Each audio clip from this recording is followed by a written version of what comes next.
Join us as we explore all the food venues on P&O Arvia, what's included and what's our additional costs.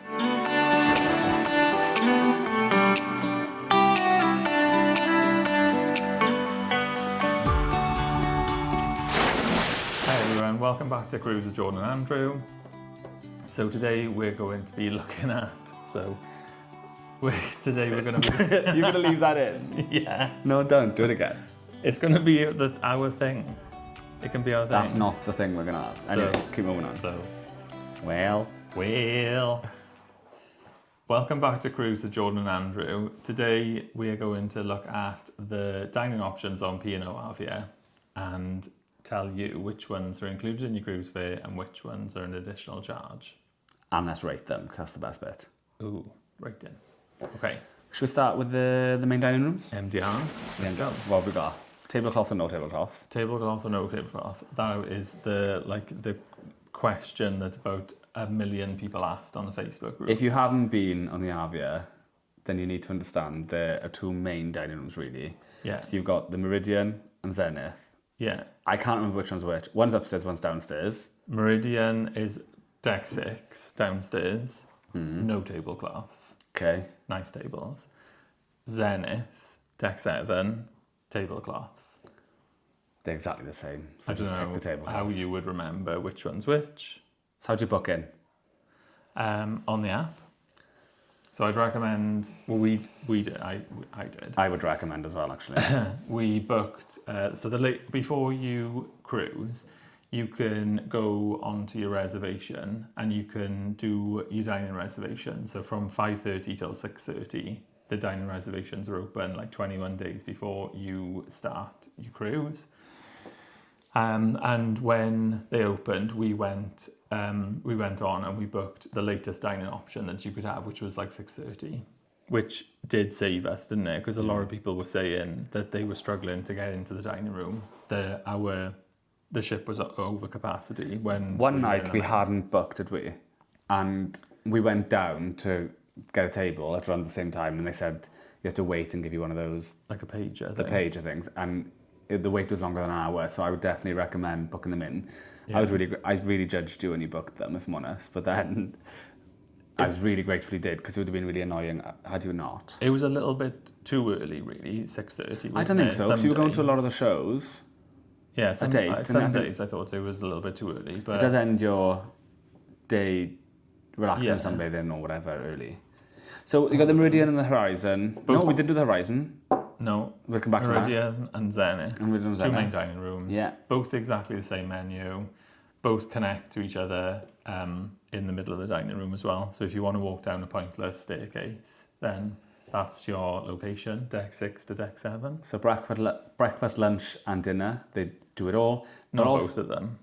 Oh, do they not? No. Oh, I apologise. One of them doesn't, all three. No lunch in Zenith. Anyway, so if you have got any food allergies and things like that too, two of the people we met, Leo and Harry, they had the menu a day ahead of us, and they got to order their food in advance to make sure that all their Dietary allergies and dietary requirements were taken care of. Yeah. And I must admit, we don't have any, so we've never considered it.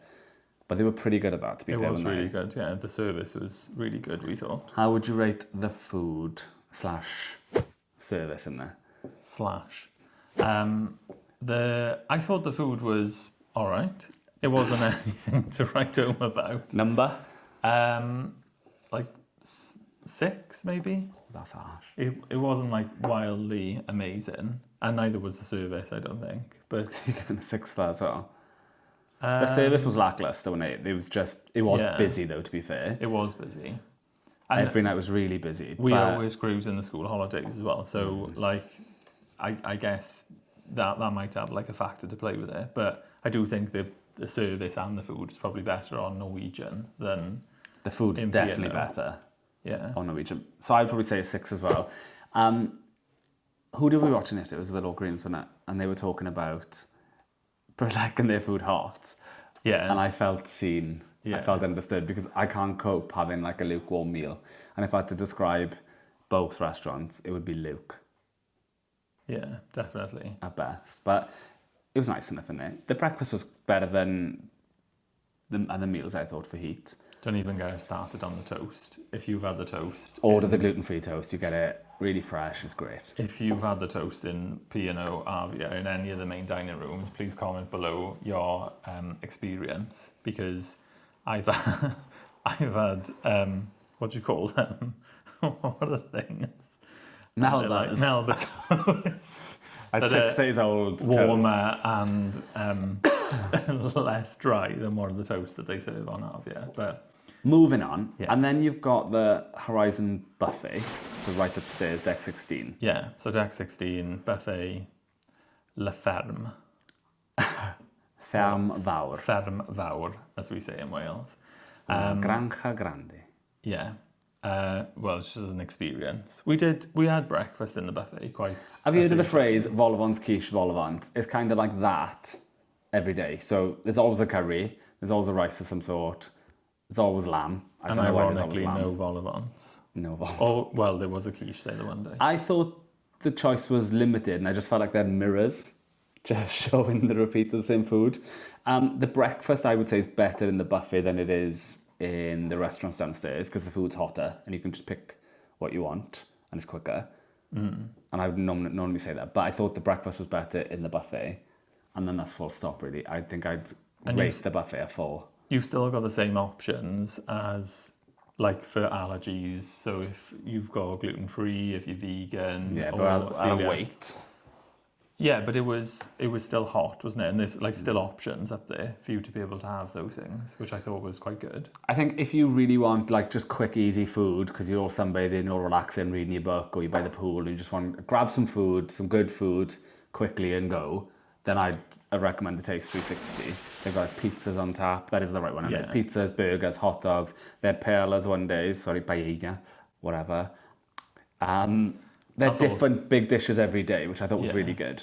That's also on deck in there, 16 as well. Yeah, but that was good. I would rate that higher. In the Sky Dome.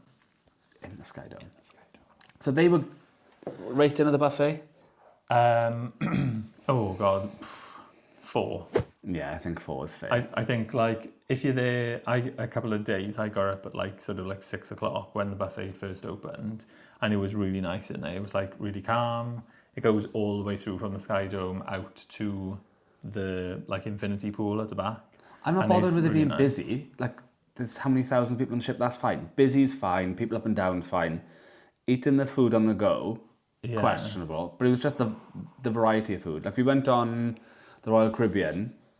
I was only for 2 days for the Eurovision thing, and their buffet was incredible.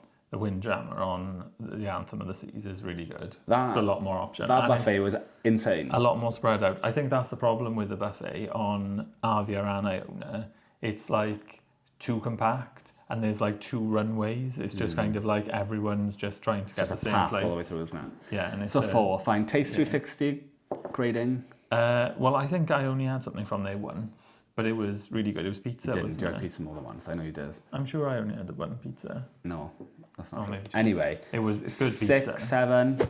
It's just quick, fast food, isn't it? Yeah, it is what it is. It is what it is. It is what it is. It was what it was. Moving swiftly on, should we do the other sort of included options? What are they? 6th Street? Yeah, 6th Street Diner. Again, What else have we got? That's open for... Do you want to do them one by one? I just want to know what they are first. 6th Street? Olive Grove. Not the Olive Garden. And the Keys. And the Keys. Okay, let's start with 6th Street. So 6th Street Diner is open for brunch, not like early breakfast, but it's open at 10, I think. And then it's got like a brunch menu, then it opens for dinner. I really wanted one of those cups.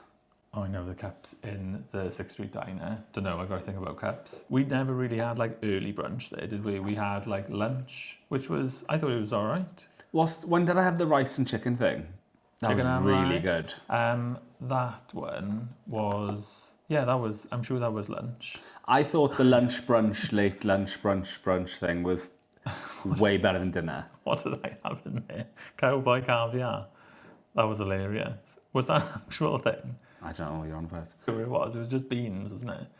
But it was with that, like, brisket thing, which was drier than... Yeah. Yeah. We went there for the evening. It was really busy in there, and I thought the food was really odd. Not like a diner you'd expect it to have either like big portions or a variety of sort of fried chicken, burgers, that kind of stuff. The menu was really weird at night. Well, it's like American diner sort of stuff. That you had the burger at the one time, didn't you? The burger was did good. look really good. I wish I'd had the burger. So ratings for... Well, I would say like 6, but I'm going to put it up to a 7 because I had the key lime pie in there, which is more akin to your mum's lemon meringue pie. Not your mum's, my mum's. I don't know that I've ever had your mum's lemon meringue pie, but I would say 7 just for the key lime pie alone. 6. I'm going to pop it down to 6. I hope the service in there was a bit rubbish. Fair. Well, it wasn't rubbish. It was just non-existent. It's a very busy restaurant, that. So if you are looking to book in, or if you're looking to get in there on your cruise, I would say try and book it a couple of times because there was always like a queue of like sort of 50 people. But I think the queue was caused by the issues in the main restaurants. None of the people who hadn't booked. Yeah, maybe. That was really kind of one of the only places to go that you didn't. So I felt for them because I felt like they had not their leftovers, but there's a lot of people still waiting to eat. Yeah. Olive Grove. Olive Grove. We didn't have an amazing experience. We went in the Olive Grove twice during the 2-week cruise. The first meal, not great. Second meal, my carbonara was pretty good. The first meal, we were literally sat in the hoop of the restaurant. It was like bridesmaids when they sat in the back. I know, that's white chicks. Oh, damn white chicks. So when they slam the door open and it's in the end. And they're like, someone's like emptying the trash around the back of them. We were literally like, couldn't be any further in the back of the restaurant. Considering there's like the one aspect of the restaurant is completely open, isn't it? Like with windows out to the outside. The meal I thought was all right. You had the carbonara the one time, didn't you? Yeah. So the first meal I had, it was paella, I think actually paella. Wasn't very nice. I had that shrimp salad. That was really nice. To be fair though, I wasn't feeling very well that day. I feel like I think I must have had a sudden stroke or something. I just wasn't hungry, so I can't take it fully out now. The Olive Grove. It must have been one of the first 2 sea days that we had. To be fair, that could be on me. But it was just a bit. It wasn't very warm. It was a bit cold. Yeah, but then when we went the week after, and then I had the carbonara because there were 2 menus and they weren't there. Yeah, the first menu I thought was a bit weak. It's a bit odd, and the second menu I thought was a bit better. But the carbonara I really enjoyed. That's another little tip that we can give. Oh, yeah, 1 menu week 1, 1 menu week 2. Yeah, so if you book in like before you get on the ship, or if you're planning on dining in the restaurants, and maybe you're only going to want to try and do those 2 restaurants like once each, so they're both included, you don't have to pay an extra charge for them, but plan on doing the 1 week if you're doing a cruise that's like longer than, I don't know, a week maybe. We did meet someone on the cruise and their family loved to go to the Olive Grove though. They went there like every night. Instead of going to the main dine restaurants, they preferred the Olive Grove. So there's a lot of love for it on the ship. Yeah. Just maybe it wasn't our cup of tea, that's okay. Or maybe we just didn't have a best experience there maybe. I don't think 2s are the main, if you're just a couple, I don't think you get a lot of the, not attention, but the service. Where you could see the bigger tables getting a lot more than that. I can understand why. Possibly. We did seem to have like a different style of service when we ate with Harry and Leo. We did. It was so better. It may be just because there was more people. Or we didn't have an allergy, maybe that's why. And we were just not concentrating on the service. The lamb tagine, I would recommend in the Olive Grove. I thought that was really good. After carbonara. Very tasty. It's a big meal though. Grading. 7. 6. It didn't blow my 6 for me. I think if the first meal had been hot, probably 7, but no, solid 6. Fab. Then there are a couple of specialty restaurants which are additional costs, how you call them? Should we go to the Keys first? Oh, I forgot the Keys. Don't forget the Keys. Oh, so the Keys, there are 3 windows, I'm going to call them. Oh. That's easier to describe it for me, visual. 3 windows. First one, you got like a fish and chips type thing, which doesn't really vary. And then you've got like an Asian sort of one, the katsu curry was a big win, but then they changed the dishes more frequently, and there's different types of noodles, different types of curries. And then the third window is your roast. Yeah, so slightly different, the Keys. So Arvia and Iona, very similar ships, as in like sister ships. But on Arvia, you get the roast instead of the American sort of diner option. Is that because of the Taste 360, do you think? That's because Sixth Street Diner is the Ah, American of diner course. downstairs. So, yeah, the roast, I was really looking forward to the roast, and it was like the first thing I wanted. We were going on a Sunday. On a In the Sunday, cold. you could have your roast. It was like moderately cold in Southampton the day we got on. I had really low expectations of the roast. I thought the gravy's going to be rank. I thought the roasties would be cold. We sat down. It was really good. Everything was 10-10. The Yorkshire was fab. It lived up to expectation. The Yorkshire was nice. They had like stuffing balls. They do like a vegan option as well, which I thought was really good. Yeah. Oh, do you have cauliflower cheese? Is that what it was? I had You were cauliflower obsessed with cheese. That was probably the tastiest cauliflower chunk. cheese I've had. Like, well, and everything was like so hot in the Keys. Like they probably like if they could do what they're doing in the Keys for the rest of the ship, I think they'd smash it. We'll come on to that in a second. So the fish and chips. Okay. You can't really go wrong with fish and chips, and the curry sauce was really good. So I think the fish and chips and the roast were good. Yeah. I think solid 8 out of 10. I would say the roast is 10 for me. It's not a 10. It's for what it is. I think it's really good. For what it is, I think it's an 8. It's really good. And then when you enter the middle one, the katsu curry, when we went on the Iona last year, the katsu was probably the best thing I've ever eaten. It was really good. really hot. Crispy. It was crispy. It was fresh. It just wasn't on this ship. We didn't have it that many times though, for them to like. Yeah, because we to didn't want to try go back to it. So the chicken felt like it was a bit lackluster. because on the Keys, the whole point of it's supposed to be fresh. You turn up and it's supposed to be fresh, handled there for you. But I think on that counter, they either were really busy or the opposite, and it just wasn't as fresh as it usually was. Like the katsu sauce wasn't even warm. But the other two areas. So on the whole, I would give the Keys like a 7-8. I do like it. Okay. But you disagree? Maybe I would say like a 9 because I thought the roast was like 10-10. The katsu that I had was really good. I thought I had it with the rice. You had it with the noodles one time, didn't you? And then there's like it's not just the katsu. No. There's a couple of curries in there. One. For some hotter food as well, there's some spicy food Yeah, there. and the It fish is really and chips good. is always busy there. The key, I think it was. excuse me, the Keys are great when you've been out off the ship all day. You get straight back on, you just want some hot food. I do, in theory, love the Keys. I think it's really good. Yeah. And we're talking about going on the Norwegian, aren't we? And they've got that kind of vibe as well, like it's not the Keys, but like a food hall where you just go, all of you can eat different types of cuisines and then just eat together. Needless to say, who does the research on the cruise ships? Just saying. Next. I just want to leave that awkward pause there, just for a second. A pregnant pause. And then speciality dining, we've got a couple. So we've got Sindhu. Yeah, which we didn't try on Arvia, but Let's just name them we all did. first. We've got Sindhu. Oh, right, do you want to go through them? Okay. What else we got? You tell me. Heel and Cow. Yeah, Green and Co. plus the sushi one we can't say. Yeah. Beach I'm House. Try and say that. Mazuma. Mazuma Pass. Mobile. Beach House, and then the Epicurean. Yeah. So Sindhu, we didn't go on this one, but we went on the Iona. We did go on Iona, yeah. We enjoyed it on Iona, didn't we? We did. Thought it was really good. When you book there, I think you do pay a small sort of deposit, but then that comes off your meal, and then I think everything's individually priced in Sindhu. But I don't remember it come into wasn't expensive. It a was lot really of good. money when we went there. So Sindhu, we didn't go back on this one. Why didn't we go back? I just think we picked the specialty ones that we wanted to do. And to be fair, quite a few of the others were new to us, weren't they? Yeah, Well, so that's we'd fine. already done Sindhu. We hadn't done Keel and Cow on Iona, so we wanted to try Keel and Cow. So we did Keel and Cow this time. Yeah. That, other than the starter is a bit random. They were really random.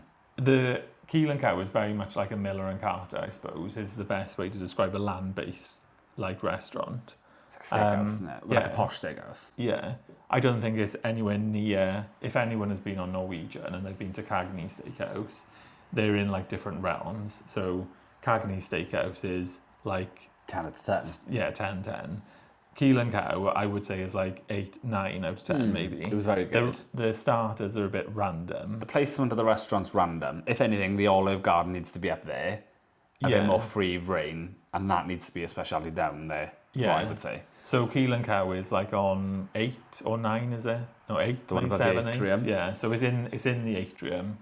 It's above the glass house, which is one that we haven't listed on there as well, which is kind of like small plates. We didn't try the glass house. The food looked good though when we were looking over. Yeah. So the glass house is more like, I feel like it's more like wine based, but then small plates. It was tapas, wasn't But it? like, yeah, Nice. but we were kind of having tapas when we got off the ship, so we didn't really want to have like tapas again then when we got on the ship. The steak that I had in Keel and Cow was really good, I thought, really tasty. The food was just really good. I couldn't eat it And all. it was a lot. We didn't even get it. The onion rings are just the best. Yeah. They were really, really good.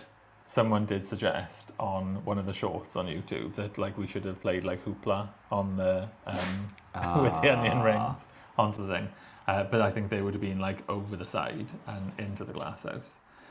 So we made on another video. We kind of had our Keel and Cow given to us on our last night because we had just a. Are you going to go there? Well, bring it up, isn't it? To be honest. So we booked into the Keel and Cow on the last night because the reception and the service team wanted to resolve an issue that we had in the room. So I just want to say thank you, basically, because I was really grateful to the Keel and Cow. Something we wanted to try. And fair play to them, they did go all out, didn't they? They got us a bottle of wine, which you drank all by yourself. But the food in there is really good. I would definitely pay to go back in there. I would have paid for that meal and I would have been really happy to. So thank you for P&O for resolving the room stuff. We'll come on to that in another video, I think. And then we've got Green & Co, which we didn't go to. We'd planned to go to Green & Co with... Which is the vegan restaurant. With Harry and Leo, but we were unwell that night, I think, or something happened, or we booked a show, I can't even remember. We'll go on Harry and Leo's recommendation because they did say They said it was really good. it was really good. But who can trust a vegan, really, though? Well, exactly. I'm not even going to try and pronounce the name of the sushi restaurant that is in there, but if you can pronounce it or if you know a better way of pronouncing it that I can't, then give us a shout out in the comments. Apparently, if you do love vegan food, it's really, really good in there. I think you get the most option in there. I think the other restaurants are potentially limited. I've heard P&O's really good for vegan. I think there's a lot of meat eaters as well that have said that they've been to that restaurant and they are blown away with like the sort of precision of the food and like the taste of the food, even though that there's no like meat-based meals in there. I am gutted we didn't go to it, but we can do it next time maybe. We can always try it again. Yeah. Beach House? I'm sure it's on Iona as well, isn't it? If we get to go back on Iona, maybe. Yeah. Beach House? Beach House. We did try Beach House. Beach House pretty much looks like a posh version of the Horizon Buffet. So Well, it's in Horizon Buffet, that's why. Yeah, and it's a posh version there. So it's at the end of the Horizon Buffet. All I could say is I had fajitas and they were really lovely. They were really good. So the way the Beach House operates is like a cover charge, and then you get your meal included in the cover charge. I think it was like 11 something pounds. It cost nothing. May have been like £12 if you book it on the day. But Didn't we go on the Beach House last time with Iona and we weren't raving about it, but I really enjoyed it this time. we did. You can have the hanging kebabs, can't you? In the thing. I think a lot of people were having like the fillet steak, We should have had which that. came out on like a big sizzling It platter. was huge. It did look really good. I think there was a slight sort of upcharge for that, wasn't there? Like a cover charge for it. But Yeah, I still think the Beach House is cheaper than Keel and Cow. So if you do like a good steak, they do a really good steak in there. And the views are better. You got a nice view over the sea. We were watching the dolphins. we were. Well, I wasn't. I didn't I get did, it. I got But it. you got it. Well done. And then finally, the Epicurean. So Epicurean. our experience with the Epicurean, you've probably seen in our other video, or if you haven't, check it out. We did the afternoon tea. Summary, we were overdressed and it was really good. But it was tasty. But I would really like to go to the Epicurean for another meal. I don't want to do the taster menu, I don't think that's for me. But I would like to breakfast or something in there. Yeah. I think the dinner looks really good. And yeah, so I think it's where the Epicurean is where the sweets go to have their dinner. Not as in the sweeties, as in like I'd say people in sweeties, the sweets. as in people who are in It's a really nice vibe in cabins. there. Yeah. So, favourite place to eat on the ship?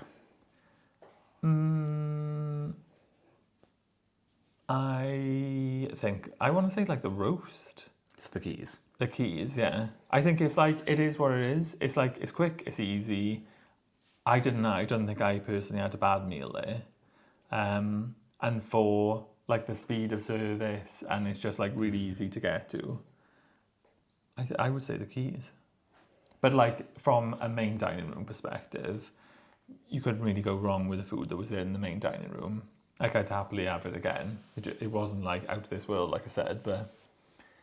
Oh, do you want to give an overall rating for all of the food that we had? It's really hard because the buffets are 4, the main dining rooms are 6, but then the specialities do score a lot higher with me. But I really enjoyed the fetas, really enjoyed Keel and Cow. So I'm mixed. I think if you're going to pay for food, I think it's good. I think a 7 to 8. Gun to your head? Is what? Like gun to your head? If you were rating out of 10? 7 to 8 for the paid food. Okay. A lot lower for the included food. So overall, I'm going to say 6. I would say a 7 overall. Standard. You're positive with me generally. Yeah. I'll get a splinter sitting on the fence. But yeah, like I think overall it was all right. We've watched a lot of videos of people going on the Virgin Voyages and other ships, and I know we've tried out NCL and Royal Caribbean cruises, and I'm looking forward to see what other ships have to offer. But on the whole, it's fine. I would go with Iona or Arvia again, potentially somewhere cold. I think the Keys and stuff is perfect if you're going on a cold trip, like the fjords or somewhere else. Yeah. What are you laughing at? I was just thinking, and just keep saying on the whole. Do I? Yeah. So, so on the whole, generally, I would go on a cold one to them, but I don't think I'd want to do a warm holiday on the Iona or the Arvia again. not considering we have to go on the school holidays. Yeah, so I guess, so on the whole, let us know. No, you haven't done it. Oh, What? You did say we thought, okay. Yeah. Let us know what you think in the comments below. You probably disagree with us, and that's fair enough. Yeah, well, I'd be happy to... Please disagree with us. I'd happy to be wrong. Since when are you happy to be wrong? It tastes like vinegar. Let us know in the comments what you think. If you've been on P&O, if you've been on Arvia, or if you've been on Iona. If you've had a better or worse experience than us. Until next time, bye for now. Adios.